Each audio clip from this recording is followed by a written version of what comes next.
Start.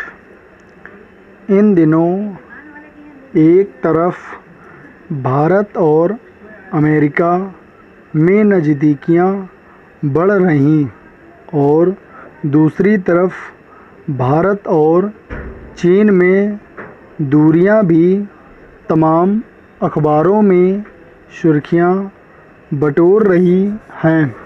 2 दिन पहले भारत के विदेश मंत्री एस जयशंकर ने एक निजी टीवी चैनल को दिए इंटरव्यू में कहा कि आज की तारीख में नॉन अलाइनमेंट गुटनिरपेक्षता एक पुराना कॉन्सेप्ट हो चुका है, लेकिन भारत किसी के अलायंस का हिस्सा नहीं होगा। उनके इस बयान से मतलब निकाले ही जा रहे थे कि दूसरे ही दिन अमेरिका के विदेश मंत्री का बयान आया कि चीन को अलग थलग करने के लिए एक अलग गठबंधन बनाना चाहता है। विश्व स्तर पर देशों के संबंधों पर नज़र रखने वाले इन बयानों को पढ़ ही रहे थे कि चीन ने भी भारत को लगे हाथ सुझाव दे दिया। चीन भारत से कह रहा है कि वो अपनी स्वतंत्र विदेश नीति को कायम रखे। पैराचेंज। भारत, अमेरिका और चीन के तीनों बयानों के केंद्र में एक ही बात है और वो है भारत की विदेश नीति। देश में मोदी सरकार के आने के बाद हाल के दिनों में न सिर्फ चीन के साथ तनाव बढ़े हैं, बल्कि नेपाल, बांग्लादेश जैसे मित्र देश भी रह रहकर आँख दिखाने लगे हैं। गुटनिरपेक्षता नीति। लेकिन बात इतनी भी आसान नहीं है कि दोनों देशों में दुश्मनी हुई और दोनों दुश्मन साथ आ गए हों। ये सिर्फ गुटनिरपेक्षता की पद्धति से पीछे हटना भर है या फिर ये समय की मांग है। भारत के पूर्व राजनयिक और fellow Observer Research Foundation Rakesh Sood कहते हैं कि तीनों देशों के रिश्तों को बदलते हुए वैश्विक परिवेश में देखने की ज़रूरत है। पैराचेंज। बीबीसी से बातचीत में उन्होंने कहा कि विदेश नीति ऐसी चीज़ नहीं जो सदियों से एक ही ढर्रे पर चलती रहे। ऐसी नीतियों का मकसद भारत के विकास और सुरक्षा में योगदान देने के लिए बनाई जाती है और तभी ऐसी नीतियों की अहमियत भी बनी रहती है।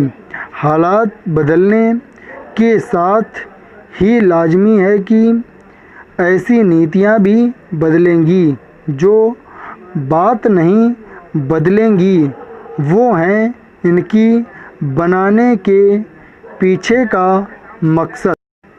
60 से 80 के दशक में गुटनिरपेक्षता का एक लेबल भारत की विदेश नीति पर लगा जिसे भारत ने उस वक्त आजमाया, लेकिन आज की परिस्थितियों में इसकी ज़रूरत नहीं है। इसकी ज़रूरत तब होती है जब विश्व स्तर पर बाईपोलर स्थिति हो, यानी दो अलग अलग ध्रुव हों। जैसा कि दूसरे विश्व युद्ध के बाद अमेरिका और सोवियत संघ के शीत युद्ध के समय था। ठीक यही बात विदेश मंत्री एस जयशंकर ने अपने 20 जुलाई के साक्षात्कार में कही। भारत के विदेश मंत्री के मुताबिक दुनिया अब मल्टीपोलर होती जा रही है, जिसमें 2 बड़े ताकतवर देश भी शामिल हैं। पैराचेंज। जवाहरलाल नेहरू विश्वविद्यालय में स्कूल ऑफ इंटरनेशनल स्टडी में एसोसिएट प्रोफेसर हैप्पी मान जैकब थोड़ी अलग राय रखते हैं। उनके मुताबिक भारत और अमेरिका के बीच इधर कुछ महीनों में नज़दीकियां ज़्यादा बढ़ी हैं। वो मानते हैं कि इसकी शुरुआत पूर्व प्रधानमंत्री मनमोहन सिंह के ज़माने न्यूक्लियर डील के समय से हुई है और आज दोनों देशों के बीच रिश्ते ऐतिहासिक ऊंचाई पर हैं।